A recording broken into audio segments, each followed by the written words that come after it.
Hello. Hi. So, last night I was outside and it was almost really dark. And I thought I'd just pop out to see if I could see any more shooting stars because we've had this kind of meteor shower. And also, there's been some kind of more aurora borealis stuff going on in the sky as well. But it probably wasn't quite dark enough. But what I did see were loads of bats. And it was just incredible. I stood in my front garden and they were just swooping round and round and round. So there were about three of them. I mean, not loads, it wasn't like a whole great big herd of bats or flock of bats or whatever you call them. But they were just going round and round and round and round. And they were obviously just catching loads and loads of bugs, which is always a good thing. And I love that sort of whole circle of life. You know, everything is there for a reason, and they all sort of it all works. Nature kind of works like that, and it was really exciting. And I just watched. I was kind of mesmerised by them because they were just swooping and swooping and swooping, and so sort of gracious and elegant and beautiful. And I love that. And since I've been here, I've had this kind of there's been a sort of cacophony of wildlife. When we lived in Wimbledon, we had a really big garden. We had chickens, we had vegetables, we had all sorts of things. And it was a huge garden, and there were big houses all in a row. And so we had a massive sort of load of wildlife. We were very near the common, and we had a lot of wildlife. So there were, hedgehogs and foxes and owls and woodpeckers and heron on the roof once and all sorts of things. It was lovely. And we had little dormice and we had mice. But yeah, it was really lovely. But here I've got massive small butterflies and loads of dragonflies and lacewings and tons of different moths, exotic moths, and some just amazing things that are scurrying around. But I do have on the downside some nasties as well. So when I moved in here, the house had been empty for a while because my mum had been in hospital and the hospice for a very long time before she died. And I moved in here and I heard this kind of scuttle scuttle sound. And I thought, oh, what's that? The squirrels on the roof or something? Scuttle, scuttle, scuttle. And then one day I went into my kitchen, quite a long time after I'd been living here actually. It was just before Christmas, so it was about a year.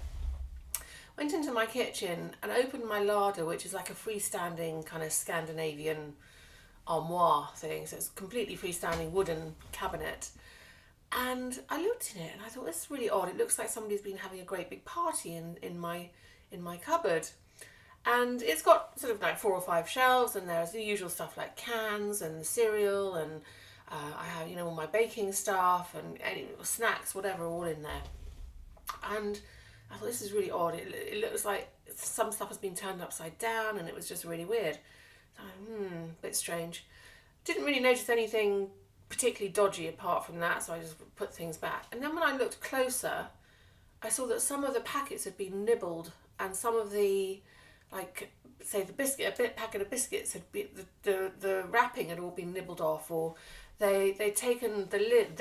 Now I'm using the aliens that landed had taken the lid off a plastic container actually, which had some biscuits in it, cheese biscuits in it, and things like that. And I was like, ooh. But the door shuts, so I couldn't understand how this had happened. Anyway, I took everything out.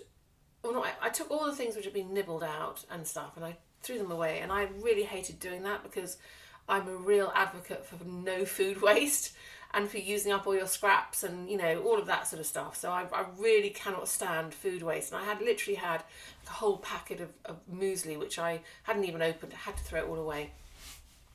I looked at in my cupboard when I'd taken these things out, and there was a hole, literally a hole about that size, perfect circle of a hole, and at the back of the cupboard. And I thought, oh my goodness me, something has nibbled, something with big teeth has nibbled a hole in the back of my cupboard. So I called the local vermin person, a rat catcher basically, and he came to inspect it, and he said, yeah, I think you've definitely got rats. This is a definite sign of rats. And he showed me their sort of pheromone path where they may have come in and out of. And there's a space underneath one of my cabinets, my kitchen cabinets, that goes into the garage, and he reckons that because the house had been empty for a while, they may have formed quite a colony of rats. Rats! I'm very tidy, I'm very clean. I mean, I'm meticulously fussy about things, and I could not believe it.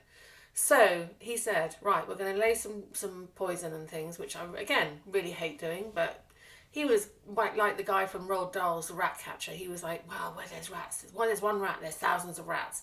And they spread disease and they spread lots and lots of nasty bacteria and viruses. And if they're walking on your work surfaces and they're doing this and horrible rats, blah, blah, blah, and they're going to be coming and going in the middle of the night. And I was just like, oh. And then he said to me, I can't believe you didn't hear them, because that would have been a lot of gnawing with their teeth to get that hold. And I was like, I didn't hear them because usually at night I shut my kitchen door, and in the winter, which it was, I go into my living room, light the fire, watch telly. I mean, I don't hear them in whatever they're doing in the kitchen.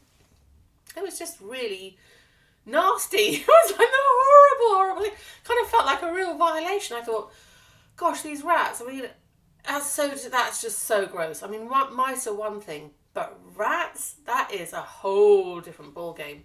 I mean, absolutely disgusting.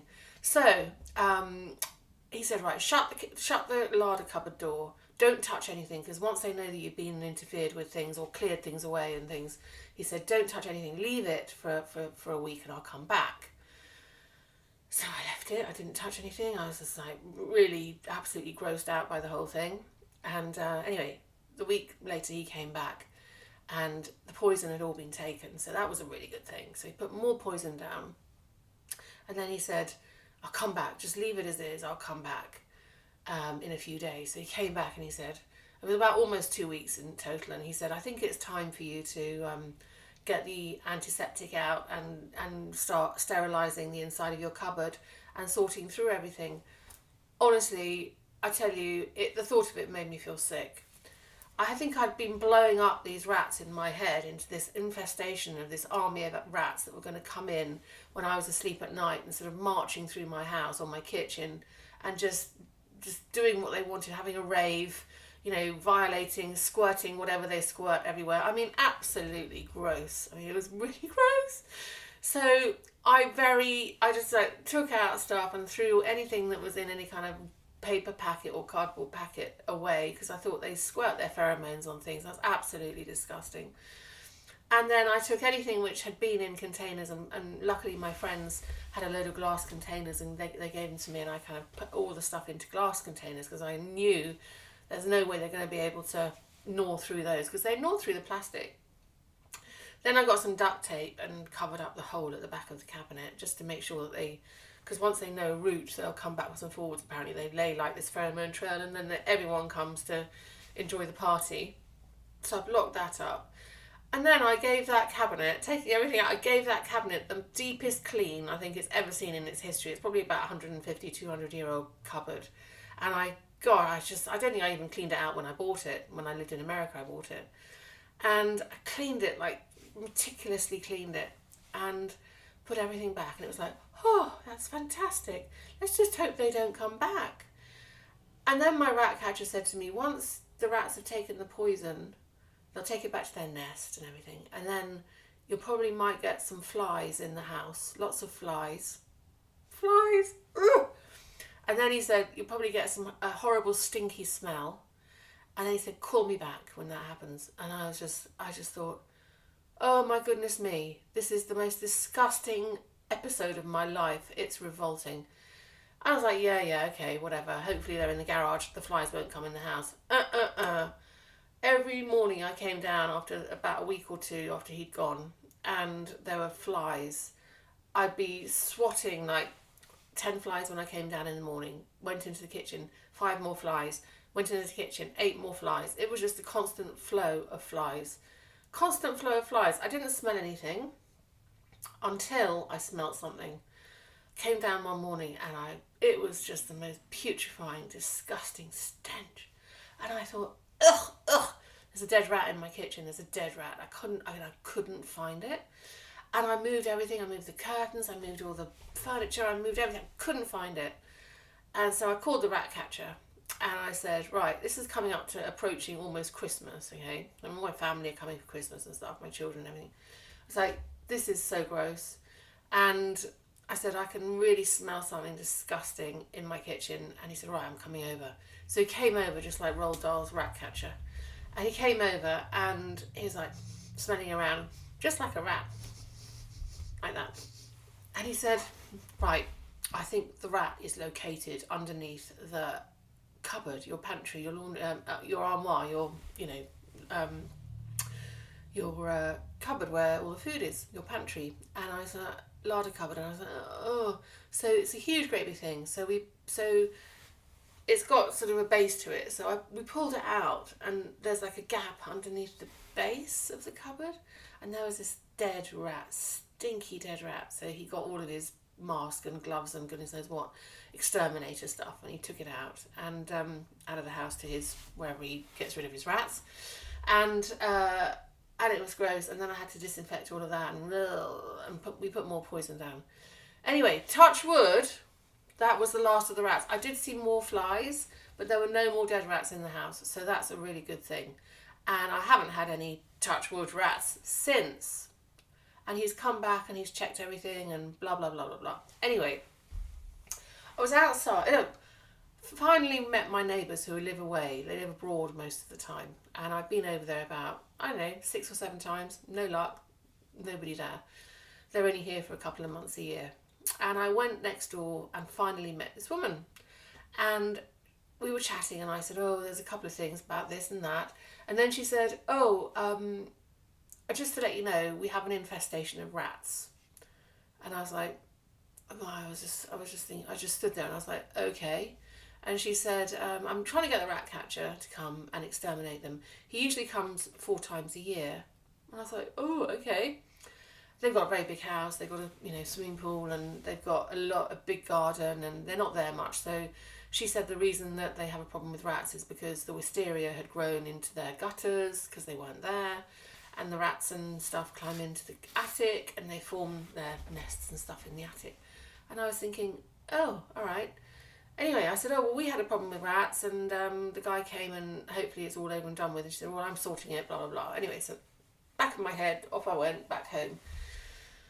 About a week or 2 later, I was having breakfast with my cousin in the garden in the morning on a weekend, and this little rat, well, it wasn't a little rat, it was quite a fat rat, scuttled over from her side of the garden over there to that side of the garden over there. And I was just like, oh. And it was big fat rat, waddle, waddle, waddle, and off it went.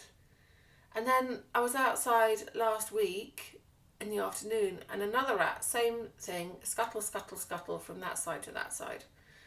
And then I was out with my neighbours this week doing my pub quiz, which my other neighbours, which we came fifth, and then there was 6, so we didn't do so well. We came first in the first round, and then we did really badly after that because we played our joker in the first round.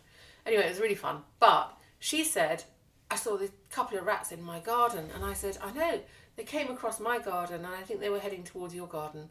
So keep an eye out because I don't know where they're going. But the rat catcher told me, because there's a river just over there, which you've seen on some of my videos, there's a big nursery and seed, huge place over just literally across the road from where I live, where they grow lots of plants and seeds, and they've got huge greenhouses. And then it's all kind of meadows and river and marshland and stuff like that. And he said to me, there's going to be millions of rats around here, especially when the river rises and they have to come out. And it's just, and I just had this vision of just, these armies of rats just marching around the streets, when everyone was asleep, and it was absolutely gross. So anyway, I'm hoping that my rats, they're not my rats. I'm hoping they're not my rats. I'm hoping they're rats that are going to be exterminated from my neighbour's property. And I'm hoping I'm not going to have another problem with rats, because I keep my doors open during the day and they can easily just come into my kitchen and wander around and do whatever they want while I'm working. And I think what had happened is, because I was thinking because I asked my rat catcher, how on earth did the rat make a hole that size from the outside of the cupboard, because it was up against the wall, there's only a small space like that. And he said, oh, well, their heads squish and they can do this and that, and they hold on with their really sharp claws onto the wood, and then they burrow through with their teeth. And I said, well, how would they know to do that? Because the cupboard is closed. And why would they want to go into the back of a cupboard? And he didn't say anything. And then I suddenly thought the other day when I was in my kitchen getting something from the cupboard, if I'd left my cupboard open, the rat could have come in and got stuck in the cupboard, which made a lot more sense to me, and then gnawed its way out while it was actually standing on the shelf, so it had something to sort of stand on to get out because it was trapped, because I would have definitely shut it, at the end of the day. So it could have easily crept in when I wasn't looking, and then when I went to bed at night I would have shut the cupboard. It would have been open a little bit and it would have crept in and I would have shut it hard when I went to bed. And I thought, that must have been the way it got in. So now I'm very cognizant of making sure that I close my doors and my cupboard doors, and I still keep my doors open and my windows open, obviously to let the air through in the summer, and it's really lovely, but all my cupboard doors are shut so that those pesky rats, even if they do come in looking for a snack when I'm not looking, they won't stand a chance. And then the other thing which is really annoying when you have a rat, rats around, because they are really gross. Forget Ratatouille and all of that. I mean, Disney can't make them, or Pixar can't make them, attractive to me, thank you very much. They really are quite gross. The other thing is you can't have bird seed and bird food, and I love to feed the birds. I love to see the birds. And I used to have these little sort of plastic see-through containers stuck on my window outside my office, my study window, right by where I work, and also in my kitchen. And one day I was sitting there with my other neighbours, and we were having coffee and in the kitchen, and there was a rat sitting in the plastic container eating the bird seed. So I had to take those down. So it's a bit sad really, can't feed the animals because of the rats. So I'm hoping that my next door neighbour, she's not there anymore, she's gone away again, is going to sort that out, because it's actually pretty gross. And I don't want them coming back inside in the winter, thank you very much, I really don't. And I don't want to have to go to the expense of getting the rat catcher in again and putting more poison down and things, because, when I get my puppy, my puppy will scare the rats away. And I hope the rats don't scare my puppy. I hope they're not going to be there at all. Anyway, that's my disgusting story for the day. I hope you enjoyed that. Have you got any tips about vermin and infestation in rats? Or anything. I mean, we had mice in our old house, but as I said, because we were surrounded by lots of, greenery and things. Mice aren't so bad, somehow, but rats, ugh. Anyway, dormice are really sweet. I love dormice, but rats, no thank you. Anyway, I'd love to hear your anecdotes and your stories, because it's actually quite gross, isn't it? Even if you're really a clean person like me and your house is really, really, really clean, you can still get rats. Ugh. Anyway, lots of love. Have a lovely day on that note. And enjoy yourself. Bye-bye.